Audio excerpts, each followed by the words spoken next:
That's incredible. I kind of feel like I need that as a text alert.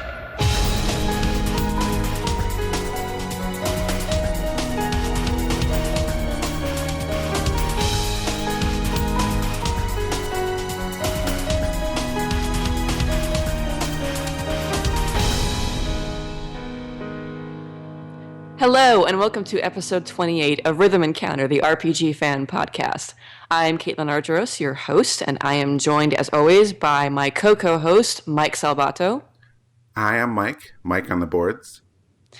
And we are also joined by one of our very excellent review editors on the site, Alana Hagues.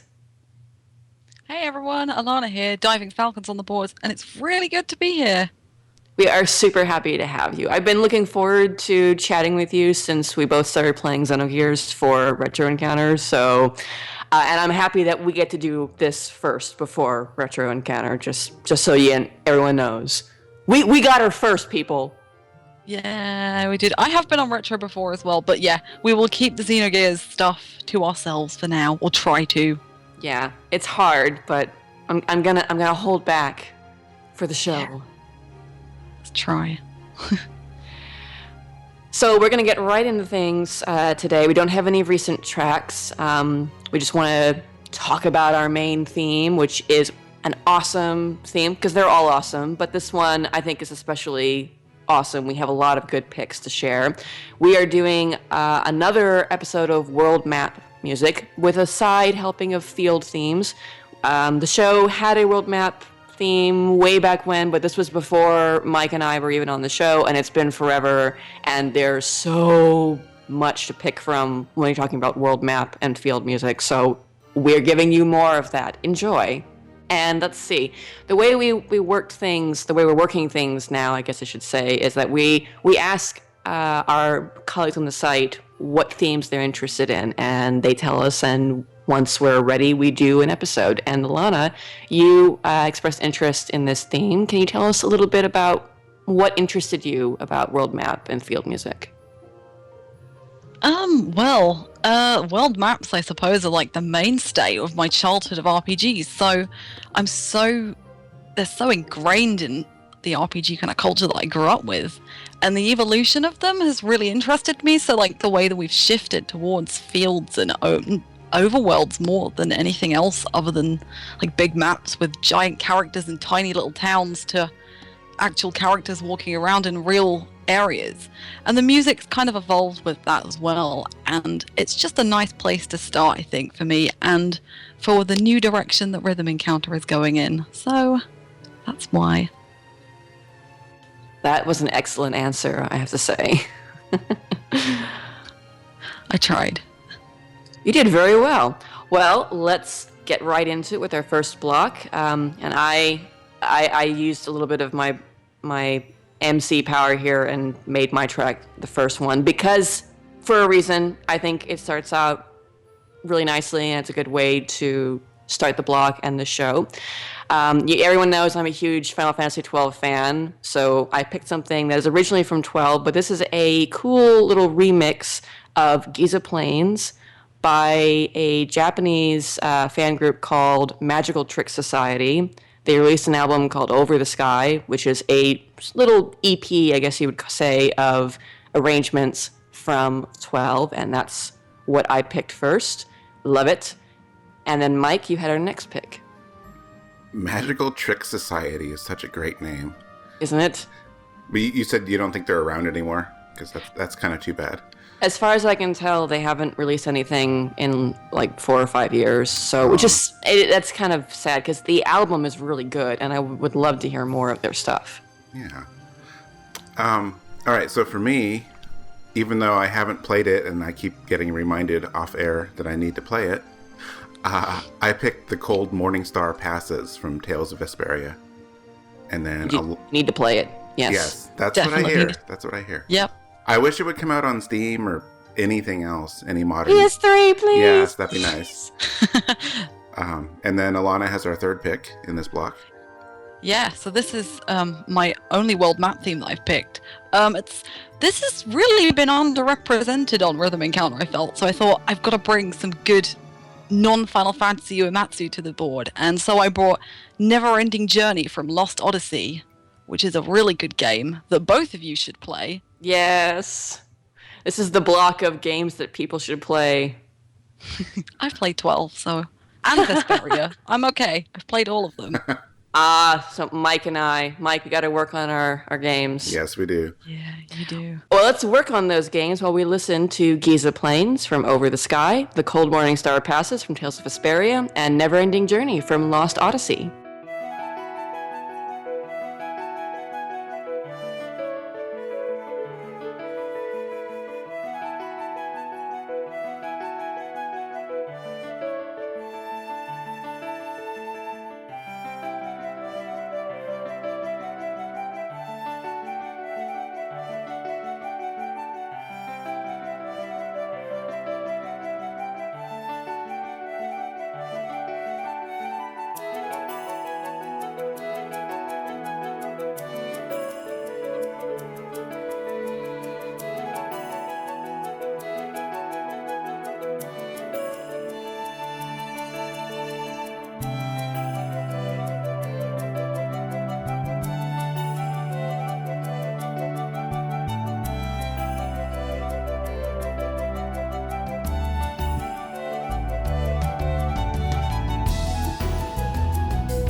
So I can't remember for the life of me where I found this album anymore. It's been so long. It may have been that I heard this very track and then wanted to listen to the rest of it, but it's a great little album with different sort of remixes of various tracks. There's some like lo-fi retro remixes of like Rabanastor and Dalmasca and whatnot. So it's a great little album. And this track, I mean, Giza Plains is one of my favorite pieces from the original soundtrack. I loved how it starts off sort of as adventurous music, but then it moves into a sort of battle, danger zone, and it goes back and forth. It was an interesting way to sort of have music play that has to function both as an exploratory theme for when you're just running around, but also work in battle, because you don't have separate screens that you load into in 12. It's all on the field. And this remix was really cool. It's so happy sounding at the beginning, with the piano sort of taking over the original sort of chime or woodwind synths from the original. And the melody, I think, as far as I can tell, is original. It doesn't sound like anything from the original track, but it's super pretty. I love the harmony between the woodwind and the strings. It almost kind of makes me think of ballerina doing pirouettes, the way it dances around and kind of relaxes for a few seconds and then speeds back up again. So it's this really cool little original piece that they got in there. And then the serious side comes in like around 2.5 minutes, and you have that sort of bombasticness.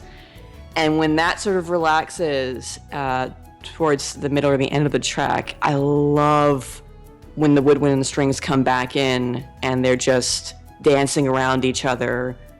Super pretty. It's a great remix of a great track from a great game that I am super happy that we're finally getting in HD. Yes, thank you, Square. Thank you. Are you going to be okay? I mean, I am now.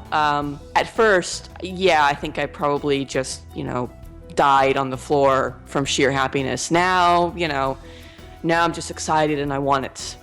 I want it now. Yeah.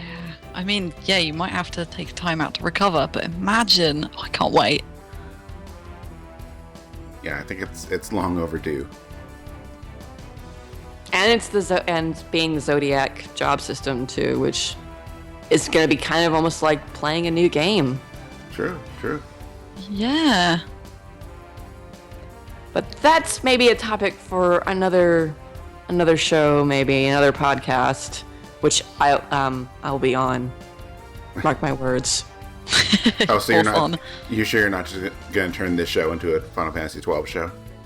I mean, You're the host. Could. Yeah. I guess, yeah. But I try to think about our listeners and how they may not all be fans of 12. I mean, no one's perfect. Sorry, guys, but I try to think about you. Well, you know how I feel about 12. You love it? You think it's awesome? It's the best Final Fantasy? After 14. This is, no. You're in a difficult situation. No, that's 6. That's 6. Actually, 6 is above 14, but we're way off topic now. I like this song a lot. It's very airy. Airy was the first word I thought of. Because I compared it to the, regular in-game version too. And I'm glad you reminded me about the battle theme. Because I was trying to figure out why that little middle section was in there, but I wasn't thinking about how they use it in the game. So it does have to blend from like field theme to battle theme and back again. So I like that they did that in this version too. But it's a very, I don't know, it's very happy and light and just a fun listen. Yeah, I think I agree. I mean, what I like about it is, I think, to go with airy, whimsical, and it's quite sweet. Like, in the original, I feel like there's a really good balance between the really nice, airy, kind of happy music, and then there's the battle, darker music, which kind of highlights the kind of danger of the outside world. I think it's one of the first areas you would get to after leaving Rabanastre and Van and Penella were together. So it's kind of their first like expedition outside with them. So it's quite like, oh, we're going on an adventure, but actually it could be quite dangerous. But this one is a lot more lighthearted, and I do really like the really strong, middle bit, about the 2.5 mark, when the mood just sort of emphasizes how the dread of the outside. But the flutes and the piano, they're really quite cute and carefree. I feel like I could kind of skip to it if you wanted to skip to anything. I mean, you could skip to it in the Giza Plains. I'd love to do that. But it's quite chirpy, and I really like it. If I ever do a remix of Giza Plains, I'm gonna call it "Skip to It" and "Skip to It in Giza." I love that. It's definitely very upbeat, and I do like it. It's really fun.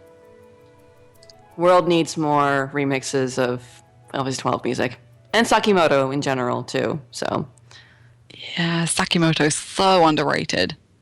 I agree. So, Mike. Yes.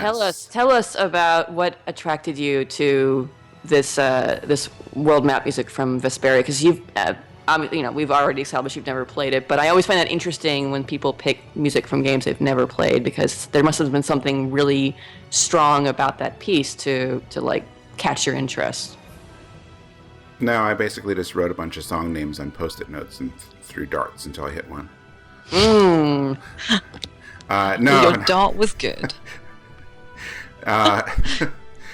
No, I was actually listening to a lot of, we almost had a Zelda song in here because I was just going through my own library, and, but I really wanted to, do something different for once, because I think we all lean towards certain things a lot, and I'm not talking about you in Final Fantasy 12, but, I was. I fully admit that I rely on 12 and Xeno music a lot, probably too much. That's why I try as much as I can to not pick from it, and if I do, I try to pick remixes, new music. True. Yeah, I'm thinking a lot of people haven't heard that one yet, but anyway, no. So I was just listening to a bunch of random battle music and came across this one. It reminds me of some older RPGs. I can't think of any like more current ones that do this, but I feel like there was a lot of games a while ago that would, like after a certain story event or something in the game, like you have the world map theme like switch to something else. I don't know if that's the case with this one. Yes. Is it? Okay. Yeah, it is. All right, yeah, because like Secret of Mana did that, Breath of Fire 2 did that, two other things I almost picked, but like they have really good original map themes, but I like later on, and I don't remember the events or anything, but usually after that happens, there's this really like more dramatic, or I wrote down this one feels like it has a sense of purpose. So I imagine some big something happened. Yeah. Okay. Purpose. So, good. Tales games, the ones that have overworlds, they usually have 3 themes, one for each chunk of the story. There's usually like at least 2 or 3 major arcs in the games, and every time something big happens, the world map and the battle music changes.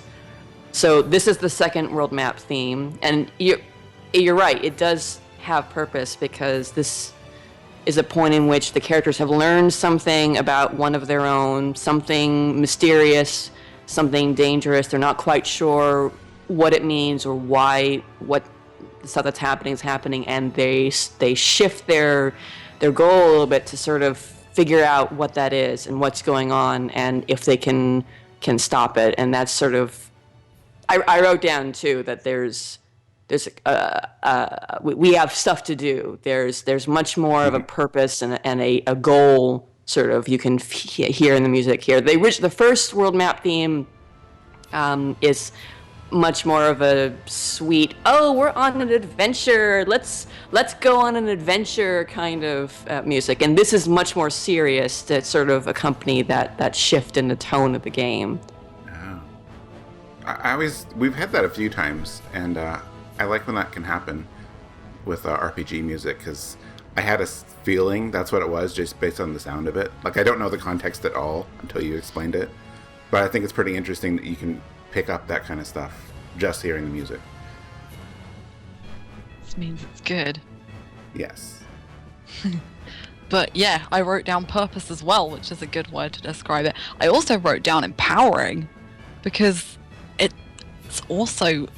I think it comes around about the time that Brave Vesperia is starting to form, and the title of the track is Morning Star, and Brave Vesperia is to do with, I think it's a night star, a star in the night sky or something. Yeah. But it's very much something I associate with Brave Vesperia, with Yuri and Carol. But it's very empowering, and there's a bit in the middle that's quite calming, and it's kind of the respite moment where it's like, we've got to think how we're going to do this. And then when the bells pick up and the really heavy drumming picks up, you know that they're on that path, and you know that they know what they're doing, and you know they're going to try and solve the problem. That's a great interpretation. I never made that connection with the title, even though I should have. But that's great. Yeah, I love the introduction for this track with the brass, and how it's sort of it starts off and it feels like it's not quite complete. A little bit, it's a little unresolved, and then the key shifts and crescendos into the main theme. And I love with that first hit of the main theme, how you can sort of hear it echoed a little bit. It repeats a little bit softer behind the first couple of chords. I always love that part. It's hard to explain, I guess, without me humming it at you, which I won't do that. So. Aww. Yeah, no, the beginning bit's my favorite bit. Just with the bells. I like that bit. Well, I was going to say, the theme song is Ring a Bell, so. Oh, yeah. Oops. Yeah. I will pretend I intended to do that pun. Yes, you did. Okay. And it was an awesome pun. I approve. I approve of good puns. Good. You approve of all puns, though, to be fair. Even bad Well, ones. yes, but I especially approve of the good ones. Is a good pun good because it's good, or because it's especially bad? Because it's bad. Good wordplay is all you need. Yeah. Even if it's a bad joke. I knew I liked you for a reason. I knew it. We're on the same wavelength. Yeah, apparently British people are good at puns. I'm not very good at them. Although, apparently I'm better than I thought. Well, you've already done one, and we're only in the first block. Yeah. First block. I know. Surprised myself. Well, so, since we're in that first block, you want to tell us a little bit about your pick from Lost Odyssey? Oh, yeah. So, Lost Odyssey has a slightly different world map from the two. So we've had the overworld kind of transitionary parts for 12 and the overworld for Vesperia.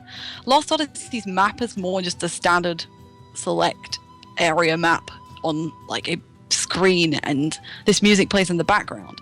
But this is really, really, really good. I like how the guitars and the pipes work together to make it feel like a really old kind of folklore story.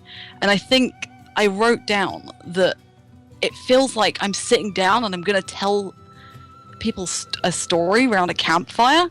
And I like that because Lost Odyssey for me is quite a lot about stories and words and interpretation, because there are sections in the game where the main character, Kaim is immortal, and so are 4 of the other main characters.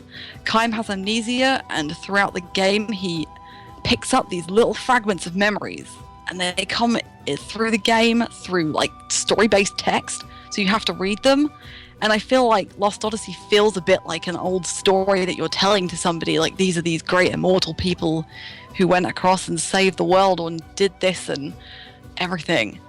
But I really, really love, about a minute in, the guitars and the flutes really pick up and they layer together and they really merge to create this really, really epic feel. And it's a really good way of just bringing in the kind of themes that Lost Odyssey has. And also then, like with the Giza Plains, there's a really sudden shift. So the last third of the track, there's some really heavy, we were saying, like Black Mage inspired kind of guitars come in. So like this isn't typical Uematsu. It's quite different to a lot of the typical Final Fantasy stuff. But the guitars are very Black Mages, and it reinforces kind of the power of the immortal characters. The immortal characters can't die in battle, so when they lose all their health, they pass out for a few rounds and then are brought back to life automatically. You can still lose if all of them die and then all your mortal characters die, but the kind of power of the track as well as the oldness is really great in emphasizing the kind of roles of the characters and everything and the importance of the journey, I think. Yeah, I loved that rock that came in. I wasn't expecting it, but it worked really well. I was actually surprised because the first chunk of the track has this almost, to me, kind of felt kind of tribal. I wrote down, it reminded me a lot of Kingdom of Ixtaka from Skies of Arcadia. Yeah, it really does. I didn't associate it with that. I was thinking more like Western as well. I think it's quite good. It kind of sounds a little bit like one of our later tracks, I think. Yes. One of Mike's picks, I think, reminded me a lot of it. Yeah. Oh, yeah, you're right. Did you like the guitar shift then? Because I think the first time I listened to it, I was really jarred. I was like, I quite like the acoustics. But then I think after a few listens over the years, I've just sort of gone, do you know what? It really works. Yeah, at first I was kind of like, whoa, who brought the guitar to this? Whoa.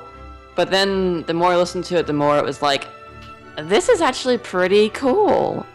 Like, this is a cool way to sort of crescendo the theme and cap it off a little bit and make it sound a little unique. You know, it's not just guitars and flutes and that sort of, you know, tribal or Western sound. Hell, no, this is kind of a merging of different genres of music. So that was and the entire soundtrack kind of is like that. There's all these different sort of, you'll have sections where you'll have orchestra or you know, strings, but then you'll have the rock come in, and then there's even retro music, sort of, you know, reminiscent of older 16-bit era music. So I liked it. It was very good.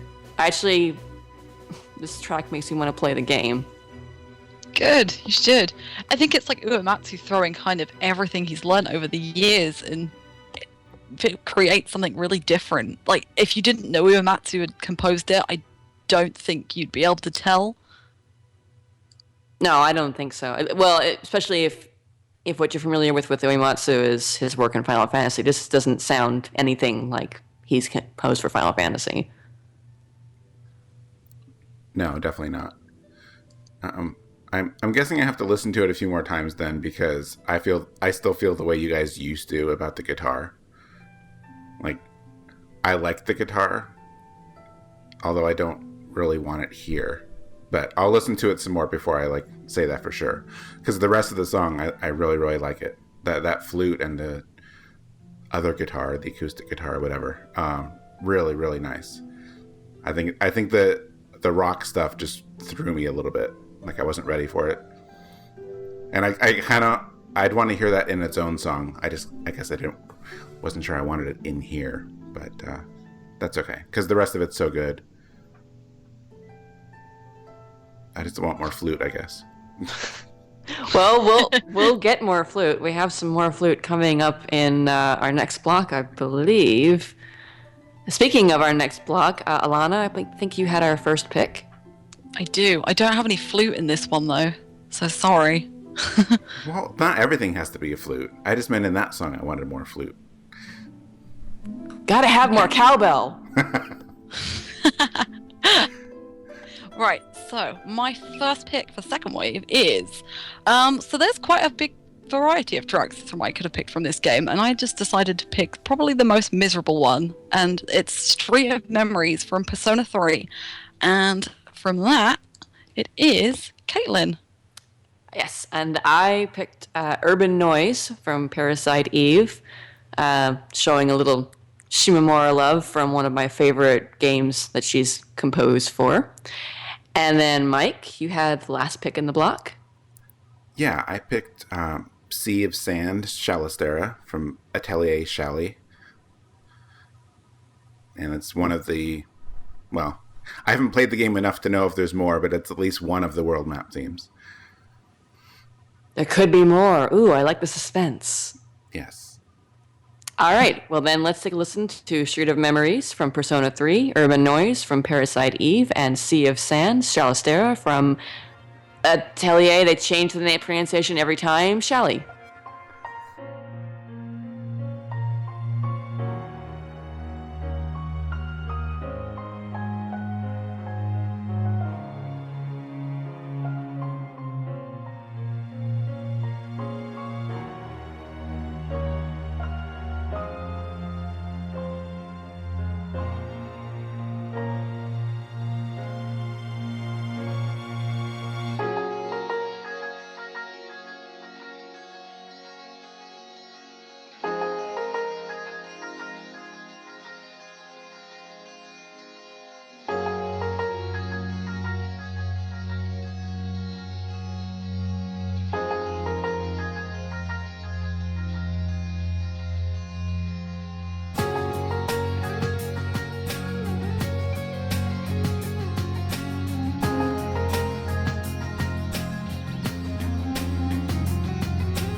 So I picked Street of Memories over the other map themes because in Persona 3 there's two map themes. There is, I forget the name of it now. There is a much more positive one, and then there's this one, Street of Memories, which comes up right after a really specific certain event in December, if you pick the right option. But I won't go into that because these two haven't finished Persona 3, and I don't want to spoil it for them. I'm so bad. Sorry. This has been the episode of games that we haven't finished, and we're sorry because of it. Yeah. Unintentional shaming. Yeah. Hey, there's our title. Oh. Right.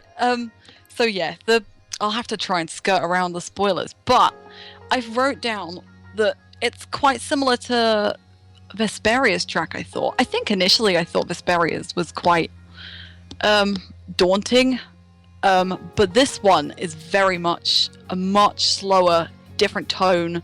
It's very much the kind of beyond the do stuff thing and more the what can we do thing.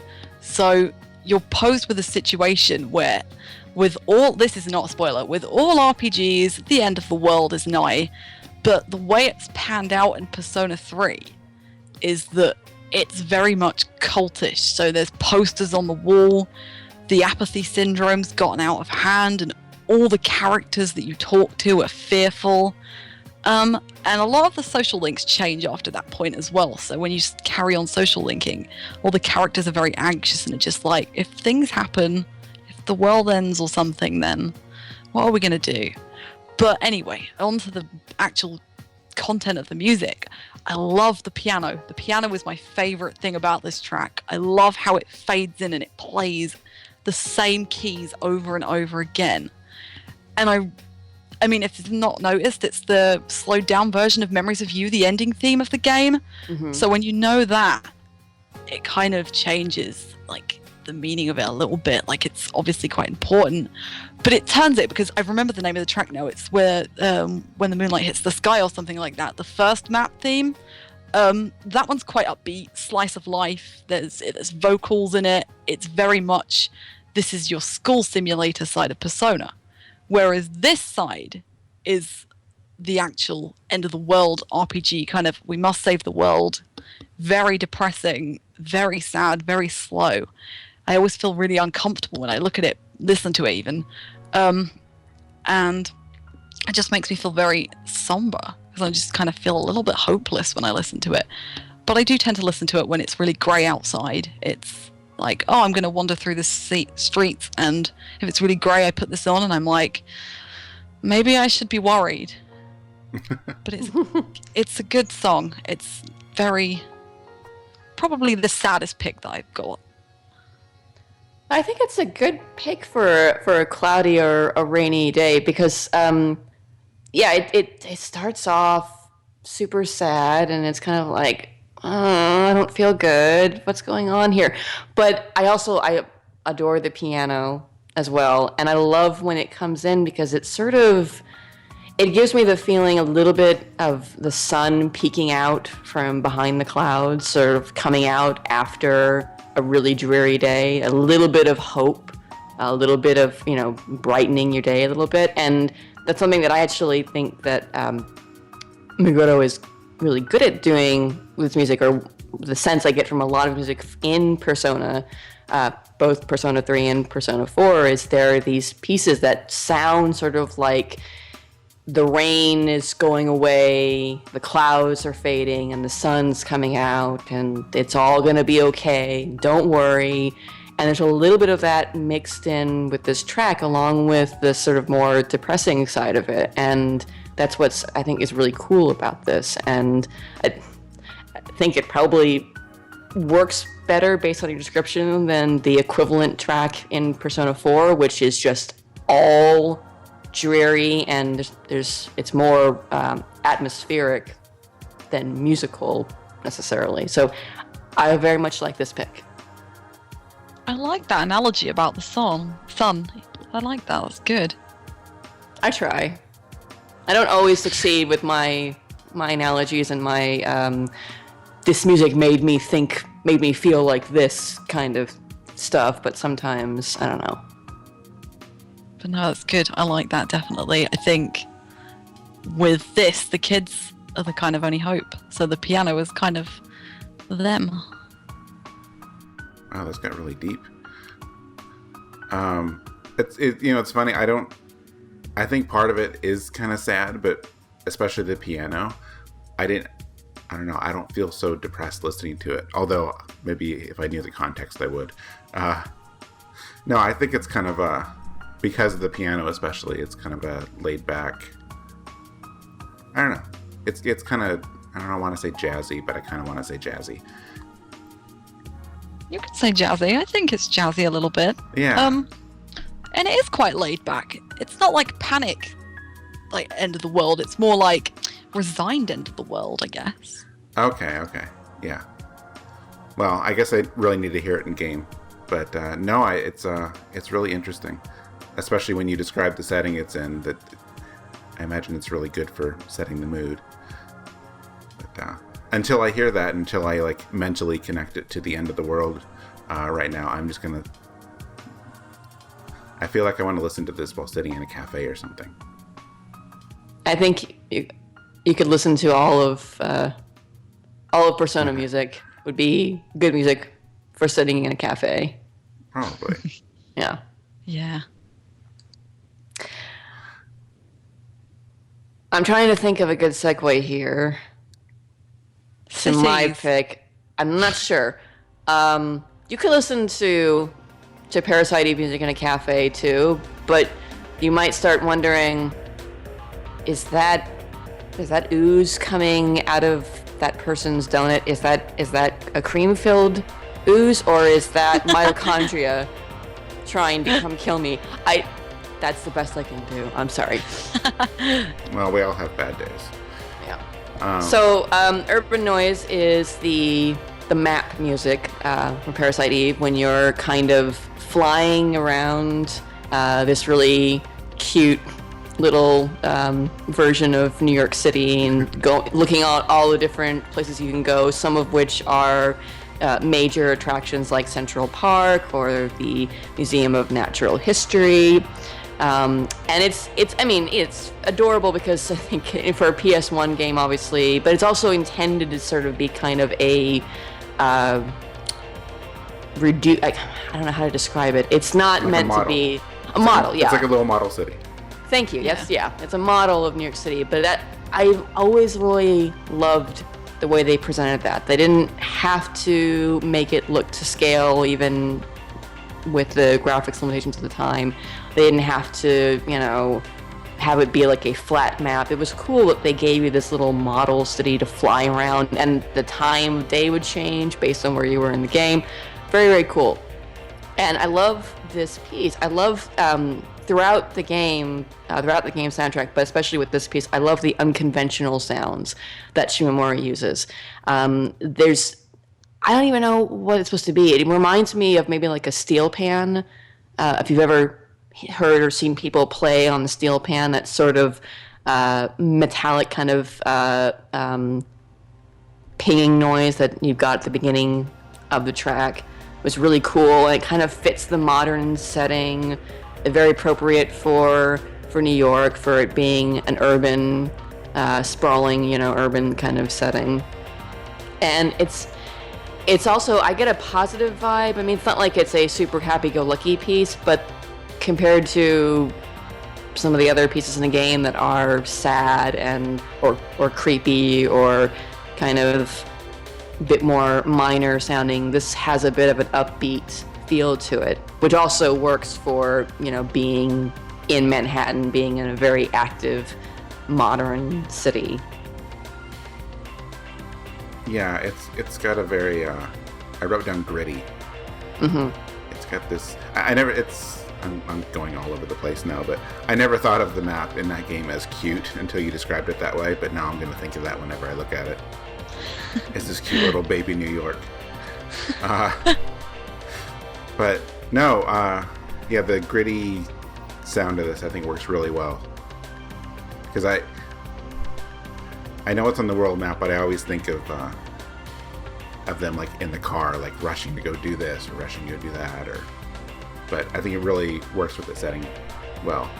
The only thing I'm missing is in my head. Whenever I hear this or when I play the game, you always hear like helicopters and stuff. I almost wish the helicopters were in the soundtrack, because I kind of miss those for some reason, because it works really well with the sound. Yeah, I love that. I imagined them. I think I pretended that they were there and it worked. Okay, I'll try that. I think another word to go with gritty is grungy. I like quite. It felt like a 90s cop film, like a kind of really grungy, almost neo-noir kind of feel, I thought. Like, I really like how, like you said, Shimamura is like, this is a really, really diverse track. Like, it uses so many different instruments, and it just really creates this kind of like busy, bustly, kind of grungy, dirty New York City that Parasite Eve is in. And it's a strange track, and it makes me feel a little bit like I'm a little bit alien, kind of. So like I'm a human in this city where people are exploding and turning into like mitochondria. But like the alien circumstances are captured really well, but I also feel like it's very apt for the kind of cinematic police kind of setting that it's in. And I also didn't think that the world map was cute until now. So I'm just going to imagine it sitting in the front desk of the police station, and they're like, right, we're going to go here. And then they go there with that music. Imagine that you are hanging out with Doc Brown, Doc from Back to the Future, and he's coming up with some sort of plan, and you're in New York City. I don't know why you're in New York City, but you're there, and he's made a model of New York City and the DeLorean's somewhere, I don't know. And you have to like drive around Central Park and go to the natural history and maybe check out the Chrysler building. Oh god, the Chrysler building. Oh. While you're there. Yeah. Yeah. Are you going to say the line? Which there are several. Great Scott? No, I thought you were setting all that up to do the, I apologize for the crudity of this model. It's not to scale. Oh, yes. Oh. Crap. What? I mean, I can go back and we can edit this and throw that in there, but... Nope, not editing. No. Done. Don't swear, because this is all staying in. This is heavy! I like the idea now of the characters going into the like lobby of the police station, and that's actually literally how they travel. They move around like they're on a board game or something. And like, okay, we're gonna go here, so they move a little marker over here. And everyone else is just staring them like, what are you guys doing? I know. Boy, I wish we could do that in real life. If I want to go to Starbucks, I just move my little character piece over here, and then I'm there. That'd be great. Yeah. Really handy.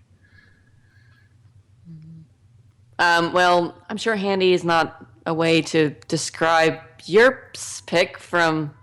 I'm not going to say it because I'm probably going to say it wrong. That game. Well, no, I think we're all saying it right. I'm thinking the recent games that have decided to pronounce it as Atelier, maybe not so correct, at least in everything I've looked at. But I have a kind of a sad history with these games because I keep trying to play them. I started playing Rarona on PS3 a couple years ago, but that game everything is like on a timer. Like you have to do this job and you have to do it by here, and it felt like work. A little bit stressful. Derek's played like all of them. He said the same thing. He's like, don't play that one. It's gonna feel like work to you. Yeah. So I started playing Aisha, and I like Aisha until my PS3 died and I lost my save.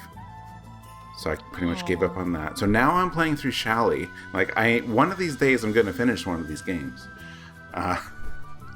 So I'm liking Shally a lot, even though it's a few games back and I'm still behind. But the point is, I really like this map theme. It's similar to Aisha, and I'm guessing the one in between.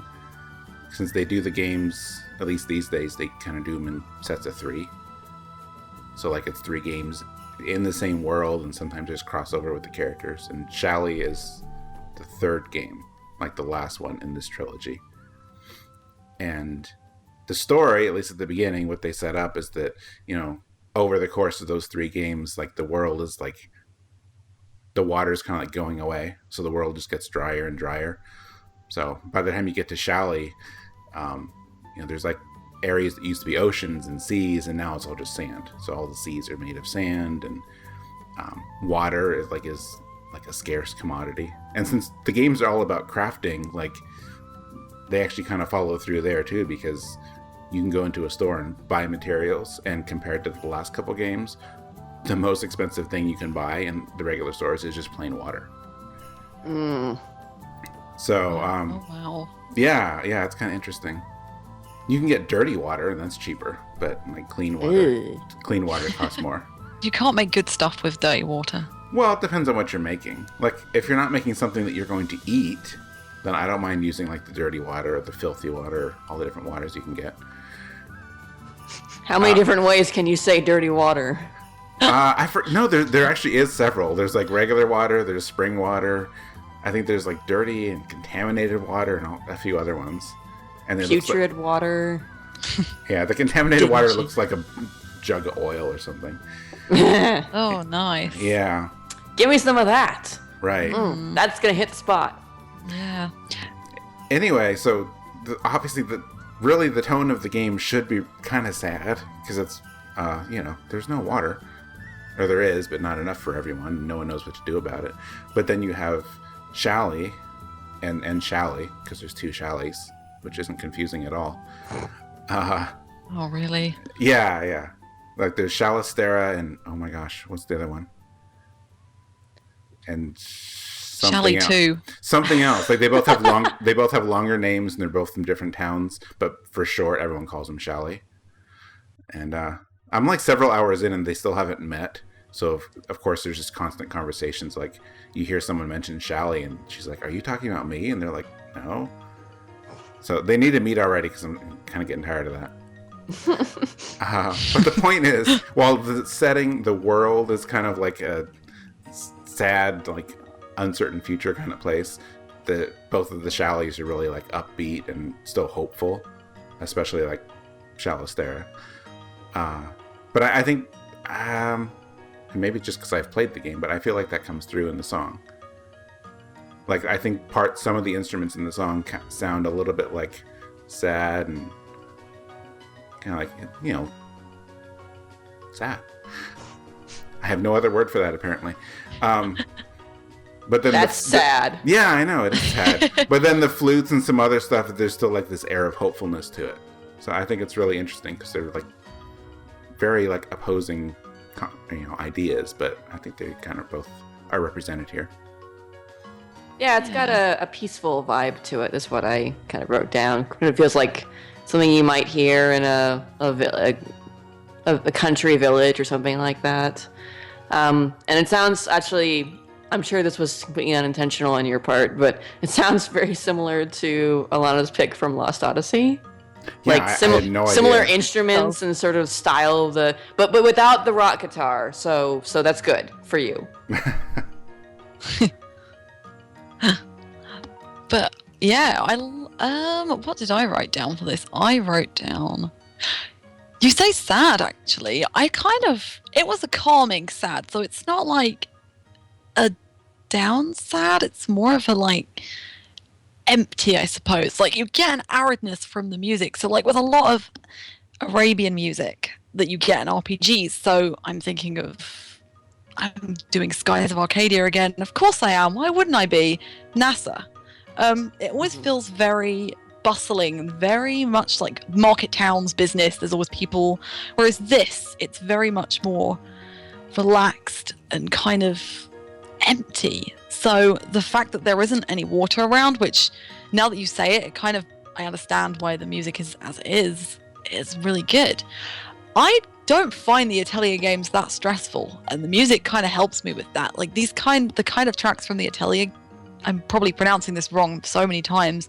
The Atelier games are really relaxing, and the music is something that I could quite easily go to sleep to. Like I can imagine sitting outside an oasis listening to this and just drifting off. And also I wrote familiar. Like I feel like the Atelier games have really familiar sounding tracks. So like they're all quite similar, I feel, but not in a bad way. Like I like the kind of light and happy feel that they give me. And I tell you what, if you do want good Atelier games, then the first ones on the PlayStation 2 are good. They don't have time limits, and they're worth playing. And I did nearly pick a track from Eternal Manor. Okay. They're really good. They're a lot more RPG than crafty, though, so maybe that's why I prefer them. But I found this quite comforting, this track, overall, I think. I think the familiarity is a good one. I don't know how much of it carries across the different series. I know if you listen to like the Aisha world map, it's probably pretty similar to this. I think they use some similar instrumentation like within each little mini trilogy. So I think that's a good point too. Well, with that, I think we can move into our third block, in which Mike, kind of back to back here. I did this unintentionally somehow, but you got the first pick. Oh yeah, we did that twice, huh? Alana had 2 back-to-back ones between blocks, and now I did. That's good. Yeah, it's actually interesting. I don't think anyone on the boards will see it because, like, just a couple days ago, someone commented that we should have more lunar songs on the podcast. Mm-hmm. So by the time they hear this, I don't think they'll appreciate it. But like, it was pretty good timing because I was pretty much deciding to use this one even before that. But anyway, my pick in this block is Toward the Horizon, which is the second world map theme from the first Lunar game, the PlayStation version. And the version that a lot of us probably played. Probably. Yeah. I did anyway. So. Yeah, I didn't play the originals, but I played both of them on PlayStation. And then I have the next pick. I picked Around the Wilderness from Star Ocean 3, aka Star Ocean Till the End of Time, because they all have to have long names. And then, Alana, you have the final pick of the final block. Ooh, I have, and I managed to nab this off you quite nicely. I was nearly gonna pick this as well, Around in the Wilderness, but I managed to get Xenoblade. I got Field of the Machinae, which is very different from most of the other tracks in the game. Mm-hmm. That game has so many good overworld themes, but this one took the cake. So yes, here we go. I was very happy to let you have that one. So good. It's a good track. It is. All right, well, let's take a listen to Toward the Horizon from Lunar, Silver Star Story Complete, Around in the Wilderness from Star Ocean Till the End of Time, and Field of the Machinae from Xenoblade.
So I like this song. It's I didn't really realize it till I listened to it now, like many years after I first heard it.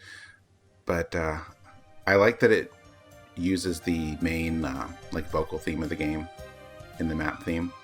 It's somehow we've managed to not talk about Final Fantasy XIV until just now, but of course I'm going to bring it up. But when we talk about the Heavensward soundtrack, that's one of the things I think that we all feel pretty good about, and what we like about it is that it uses the main themes in like different points in the game. And I think that's one of the reasons I like this one a lot in Lunar, because it brings in the main theme to the map. And it's a great main theme too for Lunar, that opening song. Mm-hmm.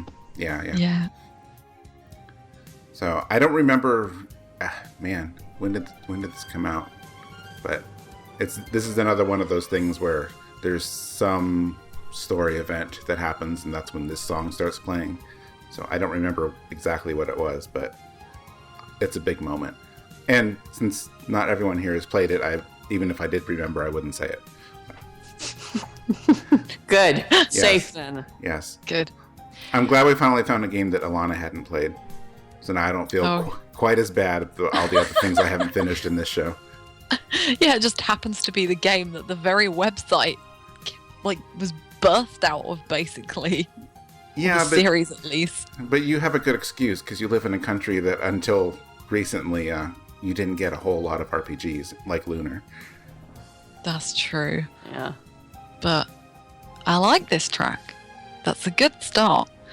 It's upbeat. I didn't realize it was the main theme. I will have to go and check that out afterwards.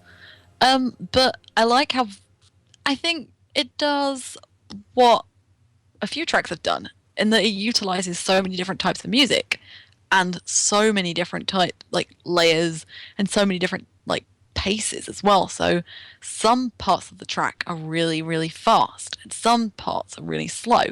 And I like how there's this, twice in the track, there's this big flourish as the music crescendos up, and then it goes into some really soft. Again, this is another track where the piano's it's so good. And I really like those bits because they're really soothing. And I wrote down fantastical. So I don't know much about Luna, but this kind of feels very magical and fantasy and fantastical for me. No, that seems pretty appropriate, yeah. Yeah, well, one thing, the one I wrote is that it's catchy. The opening especially is super catchy. I love that opening. And after I wrote that, I was like, you know what? That's actually a good way to describe the entire soundtrack. Or what I remember from the PS1 version, of course, came with all these little goodies, and one of those was a great little soundtrack CD with selections from the game and sort of remastered music. And it's all super catchy and fun to sort of hum along with. It's not necessarily the music that I find myself humming, in my day-to-day, but when I think about it, I'm like, oh yeah, I remember that music. That was a lot of fun. And that's this track too, I think, is just a lot of fun from start to finish. Yeah. I like, you reminded me actually, when, having not played it, I listened to it, but it's the rhythm of the track makes me, I can visually imagine the characters walking across the map in time with the music. I really like the rhythm of it. Oh, I actually wrote down as well that the bass line feels very 90s to me. It's a very 90s RPG bass line. Yes. It's so good. It's Iwadare. Why would I not like this? Exactly. It's too good. Yeah. It's almost like you're adventuring out in the wilderness. Yeah. One could say that you're around in the... Isn't Out in the Wilderness the Wild Arms theme? Or no? Is it? No. What is that? Never mind. I don't remember. It's something wilderness. I forgot. We're in this wilderness, though. We're on Elicor's wilderness. Yes. So, been wanting to get Star Ocean 3 music in here because it's my favorite out of the Star Ocean games, and we haven't had as much representation of Sakuraba in general and Star Ocean in particular. So I was kind of like, gotta rectify that. And this is, it's an interesting little field theme. I forget if it plays later in the game, but it plays for sure sort of at the beginning, near the beginning of the game. You've met some of the major characters, and one of them goes off on probably a stupid rescue mission, a suicidal rescue mission, and the other characters go to rescue her. And there are a couple of fields that you explore as you're getting to the place where the rescue is going to take place. And they're not super exciting or even really all that pretty looking. They're all kind of brown and nondescript, but the music is cool. It's got this, it's got a little rock into it. There's a bit of an exotic sound to it with some of the synths that are being used, some sort of guitar or sitar-like instrument that's being used there. And there's some jazz at the end because it's Star Ocean, and Sakuraba loves to get his jazz out in Star Ocean. But it still kind of feels like it's not your typical Sakuraba field theme. There are other field themes later in the game, one of which I was thinking about picking Bird's Eye View, which is much more what you might expect to hear from Sakuraba as far as like an adventure-y theme.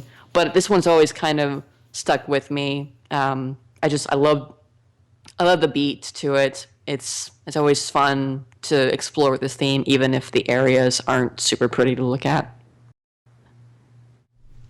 It's funky. I like it.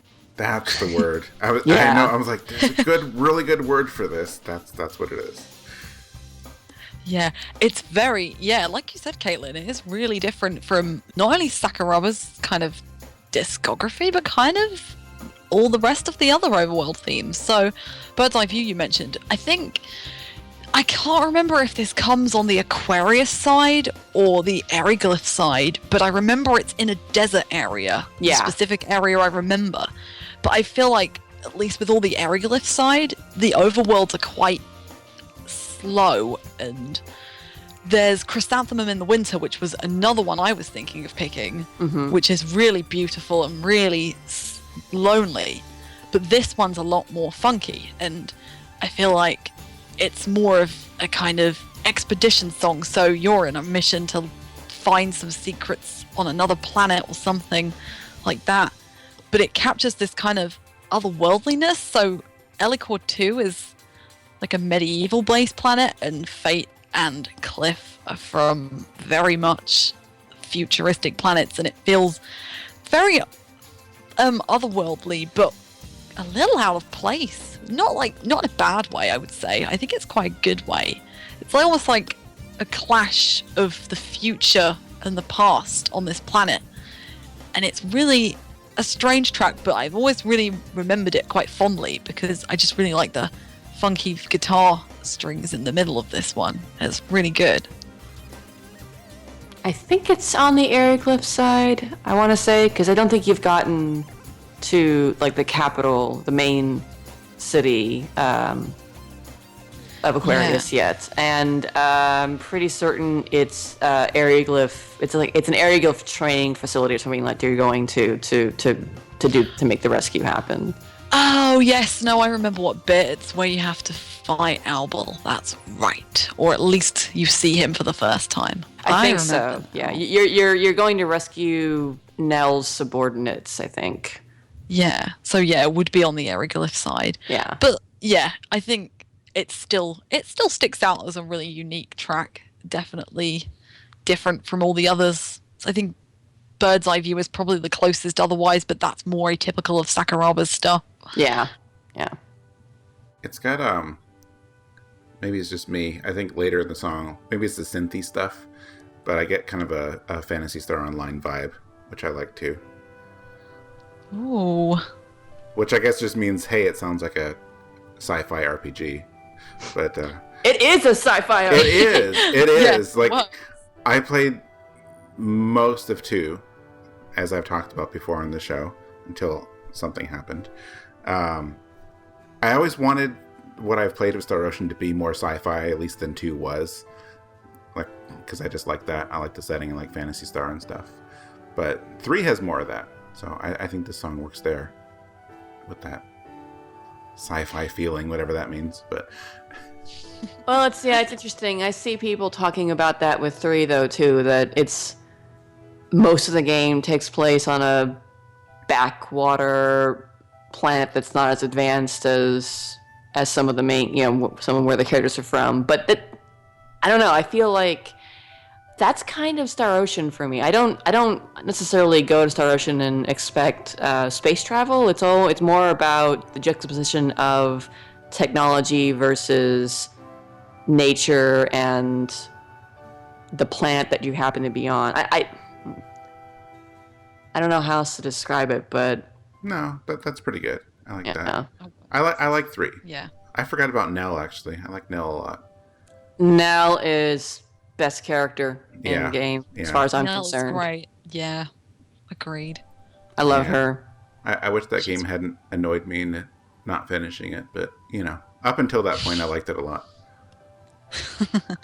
I'm like captain of the Star Ocean 3 Defense Brigade, and Well, I'll talk your ear off about why I think the game is awesome and the plot twist is excellent and yeah, but I won't do that here. But I can.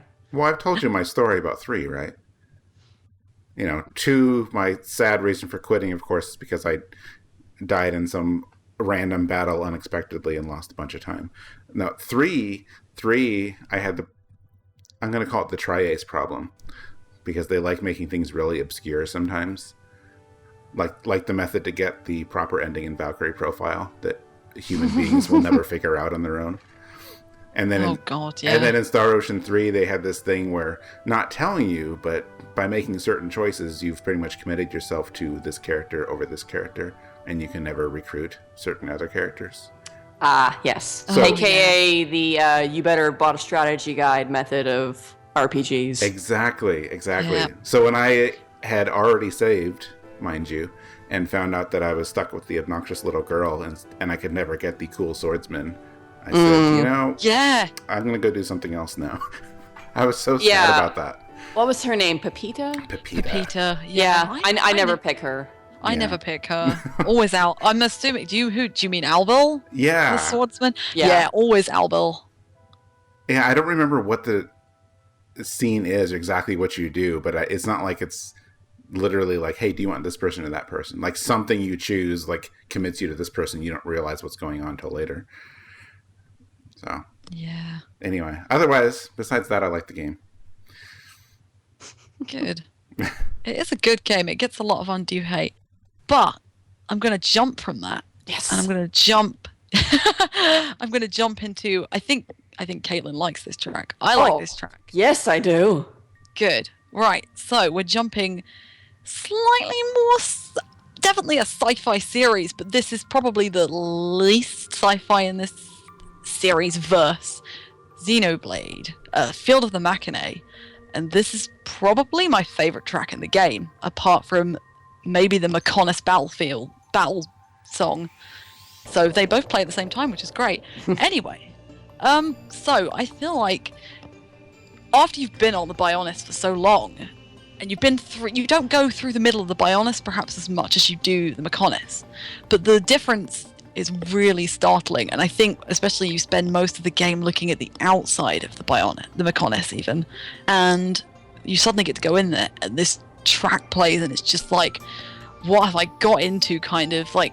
I find the very beginning of it very haunting. So you've got like I never really know how to describe any of the music in this track, because Ace Plus do a really good job of like creating a really kind of mechanical not steampunk, but kind of just really robotic, like a robot's moving in time with it. But I find it quite haunting. The beginning bit echoes quite a lot, and I really like that. And I think for me it kind of represents how Mechonis has become quite an empty and lonely place, especially regarding what happened with the Bionis and the Mechonis and the characters and everything that preceded the game. But as you're going up, there's loads of bits of machinery, and there's loads of mechon, not evil mechon, but enemies. And I feel like it feels like a shell of what it is, but at the same time, you can feel what was there. So there's a real sense of scale.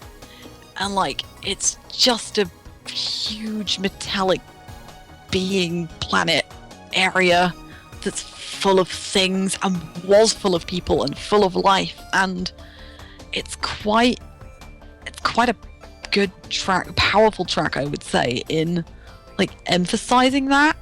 I mean, it's definitely, you definitely feel like you're scaling something that's huge and metallic and really, really just, it's also maybe one of the best areas in the game, because in a lot of the game you just tend to walk around, but in Mechonis, inside the Mechonis, you do actually do a little bit of puzzle solving, and so the music kind of goes along with that. So all the clinking of the machines and that, as you're pulling, turning on generators and turning off things, I think it really mirrors the area perfectly. Yeah, that everything that she just said is what I wanted to say. So, Oops. so no.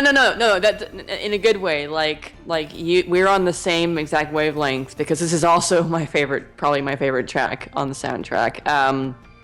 And I also really like the battle theme in the Mechonis. I like it more than the battle theme on the Bionis. But this is a really cool little section. Like you said, you've spent all of your time on the Bionis. You've been looking at the Mechonis, and all of the music on the Bionis side is much more natural sounding, like natural instruments, strings, drums, that kind of stuff. Like it could be made in real life. But then you get to the Mechonis and you start scaling the Mechonis, and to fit along with the very mechanical environment, you've got a track that's entirely electronic. It's all synths. There's no natural instruments, and it is a really stark difference, even from the area that you were just in before, which still sort of has that sort of natural kind of sounding instrumentation to it. And I think also the way the track starts up, the very, very beginning, it almost sounds like an engine is revving up or something, or gears are coming to life, which is a really cool way to start the track and tie it in with what you're seeing visually. And I love it's. I agree. It's like, I don't know how to describe almost all of the instruments. They're all different kinds of psychedelic synths that are going off and working in tandem with each other. But there are these super fast trains that come in at around a minute and 50 or 2 minutes. It's a really cool sort of synth that has a bit of an echo built into it, and I love the sound of those. I don't know what to call them, but they're really cool sounding. And at the end of the back end of the track, they come back and they're doing this real cool kind of counterpoint with the rest of the music, and there's some neat harmony mixed in, which I kind of wish that they had stuck with for the rest of the track. But it's all really neat sounding and very different from the rest of the music in the game that you've heard up to that point. And it was just, it's hard to compare it to almost anything else in the game or in other RPGs. I think one reason why I liked it so much was that it just sounded so different than anything I was expecting to hear, especially based on what I'd heard up to that point or seen from the game. Well, I cannot possibly top everything you guys just said, can I? It helps that you know the context, and I do appreciate you not spoiling anything for someone who might not have finished the game yet. I know. Mike! I know. I know. I'm bad. Anyway, you know what I do find interesting about this whole soundtrack? Like, I'm used to it now, but when the game was new and I hadn't heard the music yet, I didn't know Ace Plus at all. I just thought it's like, hey, there's a Mitsuda song on here and there's some Shimomura, and that's what I was excited about. But every time I would be listening to this soundtrack, like almost every one of my favorite tracks, I go, oh wow, which one of the composers did this one? It's almost always Ace Plus. I think most of my favorite tracks are an Ace Plus track. Unexpectedly. Ace Plus did a really good job. I think everyone was expecting like Yasunori Mitsuda and Shimomura, but actually Ace Plus are amazing on it. Definitely. Yes. So the way you describe it sounds great. I like the track. Thank you for the context, though, because it is. Yeah. I do like the mechanical feel to it, but I'm not there yet. So I think we were both trying to situate it without delving into story spoilers per se. I mean, maybe it's a bit of a spoiler to say you go to the Mechonis, but you're looking at that thing the entire game. Yeah. So you pretty much know you're going there. Yeah, you want to go there. Yes. Yeah. Oh God, yeah. I mean, I like the Bionis. The Bionis is really cool, but I think the Mechonis actually looks a lot cooler. Sorry. Yeah.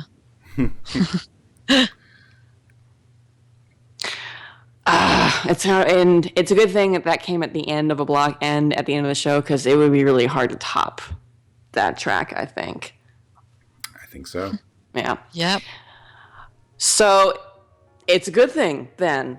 I know normally it's kind of like a sad, we've come to the end of the show, but maybe it's a good thing because it's kind of hard to top that kind of track. So as always, please rate and review us on iTunes.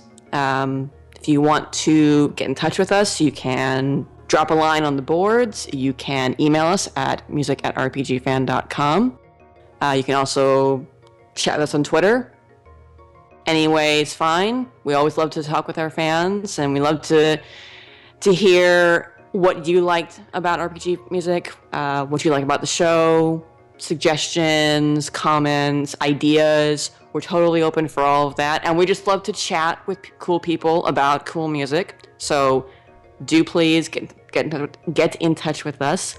I didn't warm my mouth up enough there. Can I interrupt? Sure. I just want to throw in something about the iTunes thing, because we don't talk about it a whole lot. I think we have, but it's been years now. I'm sure there's a lot of people who listen now who didn't listen, and probably a lot of people that don't really know how iTunes works. Although, to be fair, it's not really. I don't think it's officially documented anywhere how podcast charts work. But I just to throw it out there. We're not forcing anyone to subscribe or listen, but the podcast charts on iTunes are really interesting, and anyone can correct me if I'm wrong, but my understanding, a lot of people's understanding, is that the way they rank podcasts, how visible you are in the store, is based on this weird black magic of number of reviews and subscribers, and I think specifically new subscribers. So if you have a whole bunch of people subscribe to your show, but then you never bring on new listeners, I don't think your show will show up as popular. So the idea is, and this is why we always tell people, if you like the show, go on there, review us, subscribe to us if you can, because it just helps, push the show up more in search results and listings, and lets more people find the show.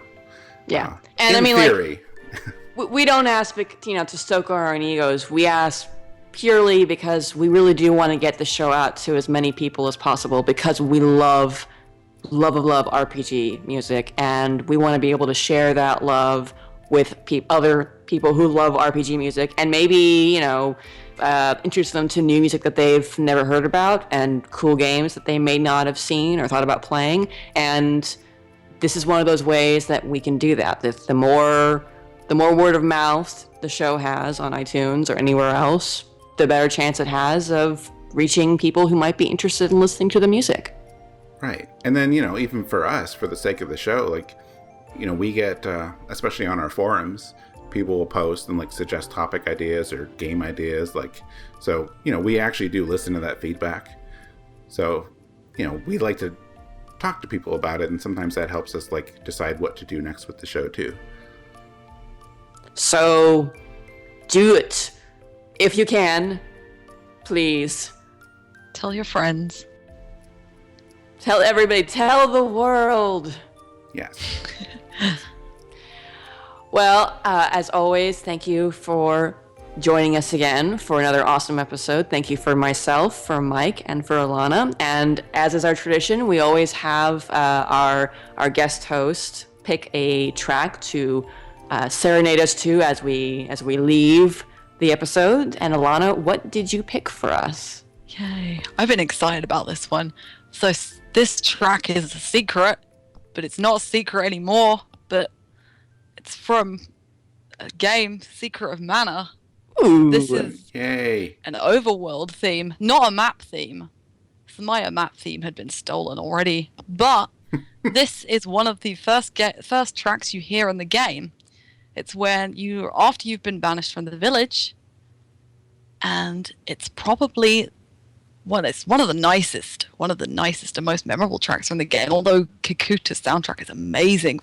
My bonus track is Into the Thick of It. So enjoy.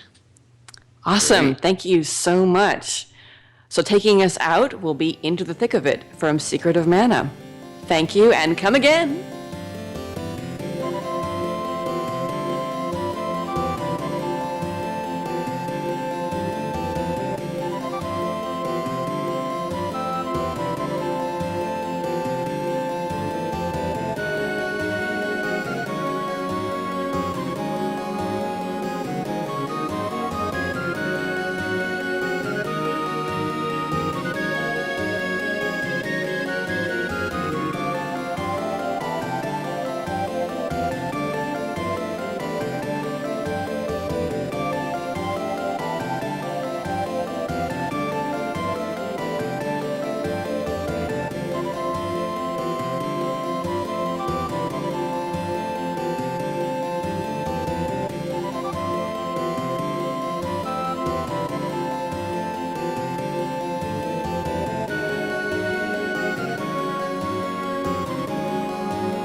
It was very important. As someone whose name gets mispronounced by everyone, it's important that I check with people because, no one else checks with me. It's hard. It's not something easy like Salbato, which sounds like salami or cheese or something. Thank you. I mean it in the nicest way, Mike, I swear.